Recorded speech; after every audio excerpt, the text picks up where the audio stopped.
Big boss 18 का 105 दिनों का सफर खत्म हो चुका है। जनता और बिग बॉस को 18वें सीजन का विजेता मिल चुका है, जो है करणवीर मेहरा। जब सलमान खान ने टॉप 2 फाइनलिस्ट में विजेता अनाउंस करते हुए करणवीर मेहरा का हाथ उठाया, तो बिग बॉस ने लोगों का विश्वास वापस जीत लिया, क्योंकि विवियन डिसेना पहले दिन से लाडले बने बैठे थे। लेकिन क्या आप जानते हैं कि विवियन की हार की कहानी किसने लिखी है? नमस्कार, मैं हूं मेघा और आप सभी देख रहे हैं Shri news. Winner of this season of Big Boss is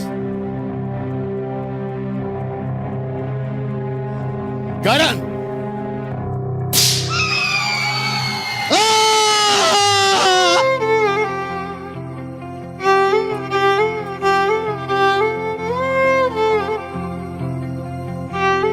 बता दें, बिग बॉस 18 का फाइनल अब खत्म हो चुका है और इस सीजन का विजेता करणवीर मेहरा बने हैं।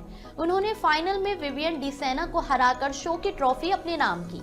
इस सीजन का सफर 105 दिनों तक चला, जिसमें ढेर सारी लड़ाई, झगड़े, ट्विस्ट और टर्न्स देखने को मिले। बिग बॉस ने जैसे हर बार अपने पसंदीदा कंटेस्टेंट्स को सपोर्ट किया, वैसे ही इस बार भी विवियन डिसेना को लाडला बना रखा था। लेकिन फिनाले में जब सलमान खान ने टॉप 2 फाइनलिस्ट में से करणवीर का हाथ उठाया, तो यह साबित हो गया कि इस बार बिग बॉस के खेल में कुछ अलग था। हर साल की तरह लोग उम्मीद करते थे कि बिग बॉस अपने पसंदीदा कंटेस्टेंट्स को ट्रॉफी दे देगा, लेकिन इस बार ऐसा कुछ नहीं हुआ। इस बार ट्रॉफी उन कंटेस्टेंट्स को मिली जिसने पूरे शो में खुद को साबित किया, अकेले लड़ा और सच्चे दिल से अपना खेल खेला। करणवीर मेहरा ने अपनी यात्रा में न केवल टास्क में जीत हासिल की, बल्कि अपनी सच्चाई और ईमानदारी से शो में बने रहे विवियन डिसेना, जो शुरुआत से ही शो के फेवरेट थे, को बहुत सपोर्ट मिला था। लेकिन इस बार बिग बॉस ने अपने लाडले का सपोर्ट नहीं किया। वह इस सीजन में अपनी टीम के साथ खेलते रहे, जहां हर कदम पर गद्दारी और टूटते रिश्ते दिखे। लेकिन जब सलमान खान ने विजेता घोषित किया, तो यह साबित हो गया कि सिर्फ बड़ा नाम और फेवरेट होना ही नहीं, बल्कि सच्ची मेहनत और ईमानदारी भी अहम है। अब सवाल ये उठता है कि बिग बॉस ने अपने लाडले को कैसे हरा दिया। दरअसल जब पूरे शो में विवियन डिसेना को लगातार सपोर्ट किया गया, तो वे अपनी खामियों और गुस्से से बाहर नहीं निकल पाए। वहीं करणवीर मेहरा ने पूरे शो में अपनी सच्चाई और समझदारी से खेला, जिससे दर्शकों ने उन्हें ट्रॉफी का असली हकदार माना। चलिए अब जानते हैं शुरुआत से अब तक जो कुछ भी हुआ। बता दें, जब बिग बॉस 18 की शुरुआत हुई, तो पहले ही दिन ये संकेत मिल गया था कि विवियन डिसेना इस सीजन में फाइनल तक जरूर पहुंच सकते हैं। हालांकि उनके साथ एलिस कौशिक का नाम भी टॉप 2 के लिए लिया गया था, लेकिन एलिस का एलिमिनेशन होने के बाद यह महसूस होने लगा था कि वह हिंट शायद गलत हो सकता है। इसके बाद शो में एक बड़ा मोड़ आया और दर्शकों को यकीन होने लगा कि विवियन का गेम बहुत मजबूत है। वहीं विवियन डिसेना ने नॉमिनेशन में आने के बाद भी खुद को बहुत कम एक्स्ट्रा एफर्ट्स में शामिल किया। ऐसा महसूस हुआ कि विवियन जानते थे कि चाहे उन्हें वोट मिले या ना मिले, वह पूरे सीजन में सेफ है। दरअसल उनकी जगह बिग बॉस ही उन्हें बचा रहे थे और उनके पक्ष में काम कर रहे थे। हालांकि ये भी साफ था कि विवियन की लोकप्रियता को देखते हुए उन्हें शो में एक अलग ही स्थान मिला था। पिछले 17 सीजन में हमने देखा कि बिग बॉस और सलमान खान ने अपने फेवरेट कंटेस्टेंट्स को खास सपोर्ट किया, लेकिन इस बार शुरुआत से ही हिंट मिला था कि विवियन को ज्यादा प्रमोट किया जाएगा। यह स्थिति दर्शकों को खटकने लगी, क्योंकि इस तरह के सपोर्ट से अन्य कंटेस्टेंट्स के लिए खेल बहुत मुश्किल हो सकता था। इसके साथ ही कई दर्शकों ने ये भी महसूस किया कि यह उनके लिए एक निष्पक्ष खेल नहीं था, खासकर जब दूसरे कंटेस्टेंट्स अपनी मेहनत से खेल रहे थे। वह वाकई एक ऐसा पल था जब शो की सबसे बड़ी खामी सामने आई, और इसके कारण विवियन डिसेना के साथ साथ बाकी सभी कंटेस्टेंट्स के लिए भी इसे और चुनौतीपूर्ण बना दिया गया। यही कारण था कि शो के दौरान कई बार दर्शकों को यह सवाल उठाने का मौका मिला कि क्या यह शो निष्पक्ष है और क्या जीत का अधिकार सिर्फ एक व्यक्ति को दिया जा सकता है। अंत में करणवीर मेहरा की जीत ने यह साबित कर दिया कि अगर आप सच में अपने खेल पर भरोसा करते हैं और ईमानदारी से खुद को साबित करते हैं, तो ट्रॉफी सच में आपके कदमों में होती है, चाहे वो टॉप 2 में हो या ना हो। चलिए अब जानते हैं वो 5 पॉइंट्स कौन से हैं जिसके चलते विवियन हार गए। फर्स्ट पॉइंट की बात की जाए तो विवियन डिसेना, जो बिग बॉस 18 के घर में अपने खेल को लेकर चर्चा में रही, वहीं अपनी बॉडी लैंग्वेज और आचरण से यह साफ कर दिया कि वह खुद को शो का विजेता मान चुके थे। इस सीजन के दौरान उनकी नजरें ज्यादा टास्क पर नहीं थी और न ही उन्होंने किसी मुद्दे में ज्यादा पढ़ने की कोशिश की। कई बार ये महसूस हुआ कि वह शो में सिर्फ अपनी उपस्थिति बनाए रखने के लिए खेल रहे थे, ना कि जीतने के लिए। पूरी मेहनत से संघर्ष कर रहे थे। उनकी बॉडी लैंग्वेज से यह साफ था कि उन्हें अपने विजेता बनने का पूरा विश्वास था और शायद वह ये सोचते थे कि शो में उनका हावी होना तय है। आगे बताते चले कि टास्क में उनकी दिलचस्पी ना होना और ना ही किसी दूसरे कंटेस्टेंट्स के साथ बहस में पड़ने की उनकी आदत, यह सब कुछ दर्शाता था कि वह खेल को हल्के में ले रहे थे और यह एहसास दिलाता था कि वह पहले से ही शो को जीतने के लिए मन ही मन तैयार थे। इसके बावजूद जब टॉप 2 फाइनलिस्ट के रूप में उनके सामने करणवीर मेहरा जैसे मजबूत खिलाड़ी खड़े थे, तो यह पूरी तरह से स्पष्ट हो गया कि विवियन ने अपनी रणनीति में कुछ महत्वपूर्ण गलतियां की हैं। वह खुद को शो का विजेता मानने में इतना खो गए थे कि उन्होंने अपने प्रदर्शन पर ज्यादा ध्यान नहीं दिया और यही उनका सबसे बड़ा नुकसान बन गया। हालांकि यह भी सच है कि विवियन के पास एक मजबूत फैन फॉलोइंग थी और उनका गेम भी कई मायनों में आकर्षक था, लेकिन उनका यह एटीट्यूड जिसमें उन्होंने खुद को विजेता मानकर चलना था, अंत में उनके खिलाफ काम कर गया। इनके अंदर बहुत ही ज्यादा एटीट्यूड है और वो एटीट्यूड तब आता है जब सामने वाला बदतमीजी करता है। सेकंड पॉइंट की बात की जाए तो बिग बॉस 18 के घर में विवियन डिसेना ने शुरुआत से ही लाडले के रूप में अपनी पहचान बनाई थी और यही वजह थी कि उनका आधा खेल खराब हो गया। उन्हें शो में विशेष समर्थन मिलता हुआ दिखाई दिया जो अन्य कंटेस्टेंट्स को नहीं मिला। इस सपोर्ट के कारण विवियन को अक्सर कन्फेशन रूम में बुलाया जाता था, जहां उन्हें न सिर्फ उनके खेल के बारे में बातचीत की जाती थी बल्कि कभी कभी दूसरे कंटेस्टेंट्स की प्लानिंग और स्ट्रेटेजी भी बताई जाती थी। यह उन्हें एक तरह का एहसास एडवांटेज देता था क्योंकि वह उस जानकारी के आधार पर अपने अगले कदम की योजना बना सकते थे। हालांकि बिग बॉस ने यह प्रक्रिया बाकी सभी कंटेस्टेंट्स के लिए भी की थी, लेकिन विवियन को मिल रहा सपोर्ट ज्यादा स्पष्ट था। यह स्थिति इतनी ज्यादा दिखाई दी कि सोशल मीडिया पर लोग इसे लेकर सवाल उठाने लगे। एक्स प्लेटफॉर्म पर लोग लगातार ये सवाल उठा रहे थे कि आखिर क्यों विवियन को इतना अधिक सपोर्ट मिल रहा था, जबकि अन्य प्रतियोगी भी उतने ही मेहनती थे। इसका असर उनके गेम पर पड़ा क्योंकि दूसरे प्रतियोगियों को यह महसूस होने लगा कि विवियन को शो में कुछ अतिरिक्त फायदा मिल रहा है जो शायद अन्य कंटेस्टेंट्स के लिए निष्पक्ष नहीं था। यही वजह थी कि विवियन की लगातार बढ़ती हुई लोकप्रियता के बावजूद उनकी हार ने दर्शकों और फैंस को चौंका दिया और इसने शो के परफेक्ट एंटरटेनमेंट वाले कंटेस्टेंट्स के बीच एक नई बहस को जन्म दिया। अब थर्ड पॉइंट की बात की जाए तो बिग बॉस ने जिस तरह से विवियन डिसेना को घर में स्पेशल फील और ट्रीट किया, वह साफ दिखाई दे रहा था कि शो के पहले दिन से ही उनके लिए खास जगह बनाई गई थी, जिससे उनका आत्मविश्वास बढ़ा और उन्होंने खुद को गेम में इतना सेफ फील किया कि उन्होंने खुद खेलने की मेहनत कम कर दी। वह ये सोचने लगे थे कि चाहे वह कुछ भी करे, उनका फाइनल में जाना तो तय है।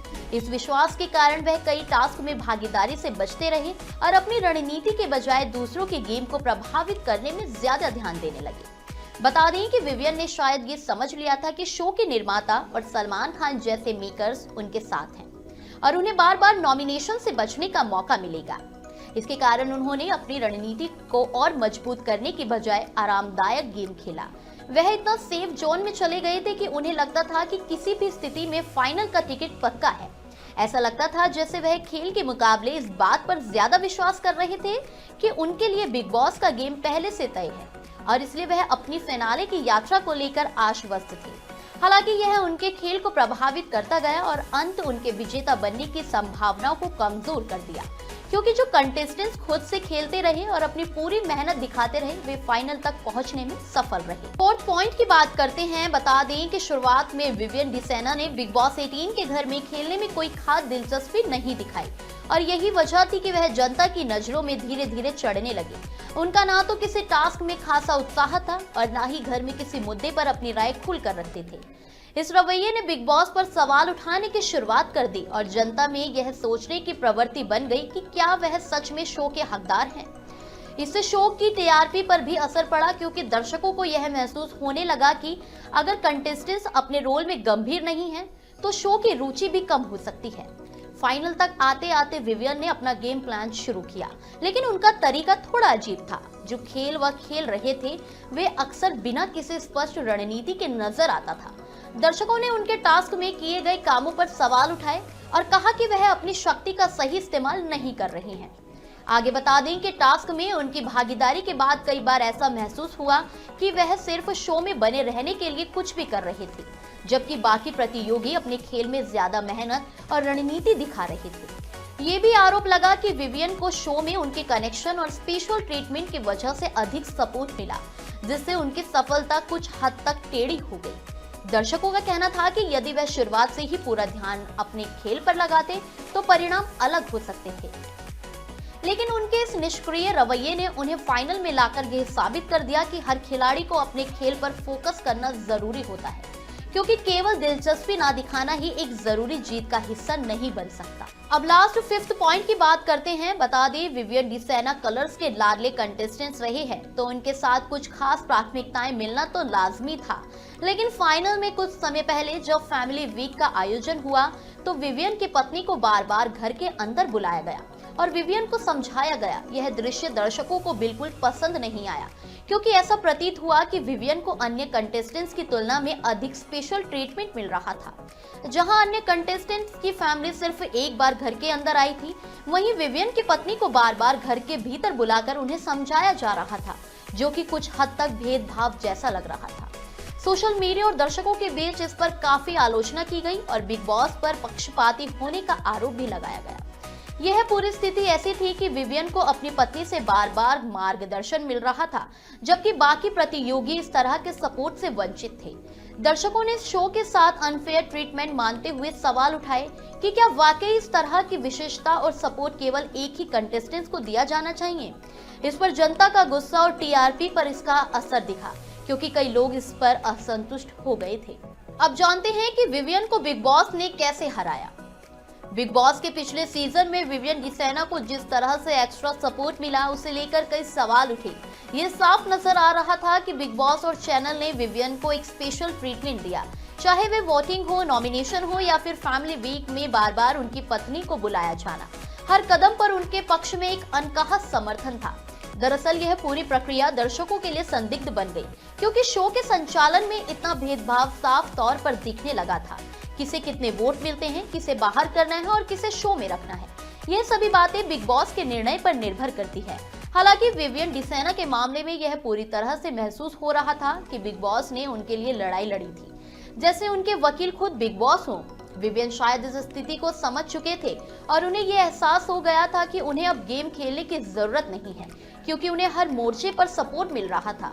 अगर विवियन खुद अपना गेम खेलते और पूरा सीजन अपनी मेहनत से लड़ते तो फाइनल में उनके लिए करणवीर मेहरा से कड़ी टक्कर हो सकती, और अगर विवियन जीत भी जाते तो कम से कम ये नहीं कहा जाता कि उनका रास्ता आसान था।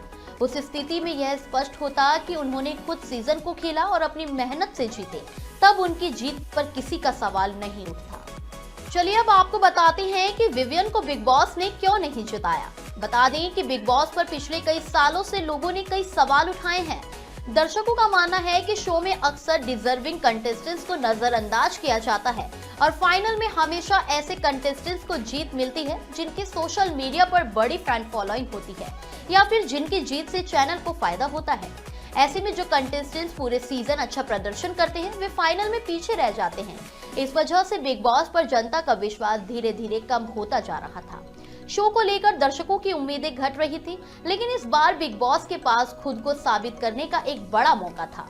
अगर वह विवियन डिसेना को जीतने देते तो यह और भी विवादित हो जाता, लेकिन अंत में बिग बॉस ने विवियन को हराकर करणवीर मेहरा को ट्रॉफी दी, जो कि सच में जीत के हकदार थे। यह फैसला शो की विश्वसनीयता को बनाए रखने के लिए जरूरी था, ताकि अगले सीजन में दर्शकों का विश्वास फिर से कायम हो सके। करणवीर मेहरा की जीत ने यह साबित किया कि जो कंटेस्टेंट्स अपनी मेहनत और संघर्ष से गेम जीतने का हकदार है, वही असल विजेता होता है। अब जानते हैं बिग बॉस 18 में अपनी हार पर क्या बोले विवियन डिसेना। विवियन डिसेना ने बिग बॉस 18 के फिनाले के बाद बॉलीवुड बबल से बातचीत में अपनी हार पर रिएक्शन दिया। उन्होंने कहा, होना होता तो वही है जो किस्मत में लिखा हो। मैं इस बात पर बहुत भरोसा करता हूं और मैं हर चीज को बहुत पॉजिटिव तरीके से लेता हूं। उन्होंने अपनी हार को लेकर आगे कहा, मुझे आखिरी इंसान होना चाहिए, क्योंकि ये बोलते हुए मैं बहुत एहसान फरामोश लगूंगा कि मैं किसी चीज में हार गया। रिग्रेट तो मुझे ज़िंदगी में किसी चीज़ का नहीं है और मैं डेस्टिनी का बिलीवर हूँ। सो जो मेरे नसीब में मुकद्दर में वो कोई छीन नहीं सकता और जो नहीं है तो वो कोई दे नहीं सकता। सो मैं उस चीज़ का पॉजिटिव एस्पेक्ट की तरफ देखता हूँ। इतने सारे दिल जीत लिए जो मैंने खुद इमेजिन नहीं करा था कि इतने सारे पूरे देश के हर कोने कोने से मुझे इतना प्यार मिलेगा, लोग इतना सपोर्ट करेंगे। सो आई थिंक दिल जीत लिया, लोगों का इतना प्यार। Big boss 18 that's about it. Vivian ने अपने करियर को लेकर भी बात की और कहा, मेरे करियर के 4 मेन शोज रही हैं। भगवान की कृपा और मेरे फैंस के प्यार की बदौलत मुझे ऐसा लगता है टीवी का इकलौता एक्टर हूँ जिसके चारों शोज हिट रही हैं। विवियन डिसेना अपनी बात को जारी रखते हुए आगे कहते हैं, अगर मैं ये बोल दूंगा ना गलती से कि मैं किसी चीज में हार गया तो लोग बोलेंगे कि बहुत ही एहसान फरामोश है। तो मैं बहुत ग्रेटफुल हूँ कि मैं यहाँ हूँ, इतना प्यार मिला बस, और इससे ज्यादा क्या चाहिए। लेकिन मैं अपने फैंस के लिए दुखी हूँ, उन्होंने मुझे इतना प्यार दिया, उन्हें मायूसी हुई होगी। तो आप बताइए कि मैं ऐसा क्या फिक्स करने के लिए क्या कर सकता हूँ। दूसरी तरफ विवियन डिसेना की पत्नी नौरान का भी एक वीडियो चर्चा में है। इस वीडियो में नौरान काफी मायूस लग रही है। उनके चेहरे से साफ जाहिर हो रहा है कि वह विवियन की हार से बेहद दुखी है। आगे बता दें कि बिग बॉस 18 का विनर अनाउंस होने के बाद जब विवियन पत्नी नौरान के साथ बाहर निकले तो नौरान काफी परेशान लगी। वहीं बात करें विवियन डिसेना के करियर की तो उनका करियर काफी सक्सेसफुल रहा है। उन्होंने 2008 में सीरियल कसम से अपना एक्टिंग डेब्यू किया था। इसके बाद वह प्यार की ये एक कहानी में नजर आए। इसमें उन्होंने अभय रायचंद का किरदार निभाया जो सुपर हिट रहा। फिर वह मधुबाला एक इश्क एक जुनून में नजर आए जिसने उनके साडम में 4 चांद लगा दिए। उन्हें आखिरी बार शक्ति अस्तित्व के एहसास की में देखा गया जिसमें वह रुबीना दिलेक के साथ दिखाई दिए और ये शो भी सुपर हिट रहा। इसी तरह की बॉलीवुड से जुड़ी हर अपडेट्स को जानने के लिए देखते रहिए श्री न्यूज़।